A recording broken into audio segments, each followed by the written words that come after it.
Ngayong araw nga ay itutur ko kayo sa Iloilo o mas kilala bilang City of Love. Mula sa mga flyover na mga bago upang mapadali ang transportasyon sa Iloilo.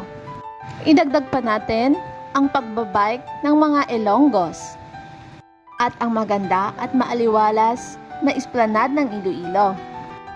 Nandyan din ang renovation ng Central Market at Supermarket ng Iloilo. Di rin mawawala ang sikat na restaurant ng Iloilo. 2,000 years later. Welcome sa bagong episode ng Tara, Gala Tayo! Hindi naman lingid sa kaalaman ng lahat na ang transportasyon ay pinaka-importante sa buhay ng mga tao. Subalit, dahil dumarami nang nagmamay-ari ng mga transportasyon o mga sasakyan, isa rin sa mga problema ng mga taga Iloilo ay yung trapiko tuwing rush hour. Kung kaya't naisipan nilang gumawa ng flyover sa Aganan at dito sa Ungka flyover. So dahil nga pupunta tayo ng Iloilo, sinubukan rin naming dumaan dito sa Ungka flyover at so far, maganda naman siya. Nakakatulong kasi ito para sa mabilis na transportasyon at iwas trapiko. Karamihan sa mga Ilonggo at Ilongga ay mahilig sa bike. Kung kaya't ang Iloilo ay isa sa pinakamaraming nagbabike na mga tao. Hindi lang to para sa ehersisyo, ito ay nakakatulong din sa pag-save ng gas o krodo. Sana all na lang kasi ako hindi ako marunong mag-bike. Charis. Hindi ka pa? Ang pagbabike dito sa Iloilo ay nakakatulong din sa kalusugan ng mga tao, lalo na kapag dito ka nag-bike sa esplanade. Hindi lang dahil nakakapag-bike ka na, may exercise yung katawan mo, nakakatulong din ito sa mental health mo. Bukod kasi sa pagbibisikleta ay matatanaw mo ang napakagandang mga tanawin dito. Gaya na lang dito sa esplanade. Sobrang daming magpipicturan dito at kung mahilig kang magbike, ang bilis lang makarating dito.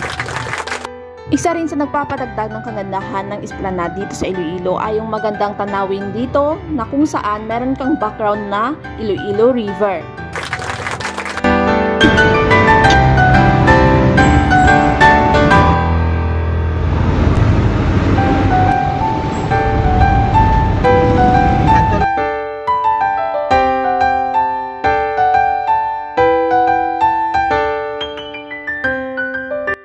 Dahil pupunta tayo sa Shanghai, madadaanan natin itong Socorro Drugstore na kung saan 75 years na sila.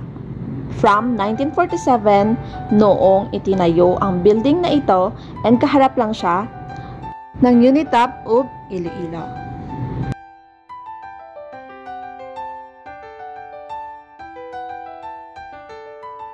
So kapag isa kang sastre o nagtatahi ka ng mga gown or anything, dito ka na pumunta sa Shanghai. Nasa Basa Street lang siya ng Iloilo. And sobrang daming pagpipilian dito.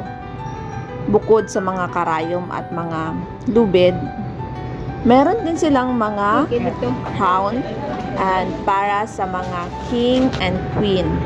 Diba? Ngayon, dadaan naman tayo sa Central Market. May nakikita ba yung Central Market dito? So wala, diba? Nakikita nyo yung blue na yan, sa loob niyan, dyan ginagawa ang bago nilang Central Market dito sa Iloilo. Itong sa gilid na dinadaanan namin sa right, ito yung mga karinderya o cafeteria na pwede mong kainan kapag bumisita ka dito sa Iloilo. Oo. So temporary lang yan, yung mga blue na yan na cafeteria kasi ginagawa pa nga yung Central Market dito sa Iloilo. And wait, there's more. Kasi hindi lang Central Market ang nire-renovate nila dito sa Iloilo. Kasi pati ang and wait, there's more. Hindi lang pala Central Market yung nire-renovate dito sa Iloilo kasi pati yung supermarket ay on renovation na rin upang mapaganda at mapanitiling maayos at malinis ang kapaligiran ng market dito sa Iloilo. Diba ang galing? Kung kaya't kapag naghahanap ka ng true love mo, ano pang hinihintay mo? Pumunta ka na dito sa City of Love ng Iloilo.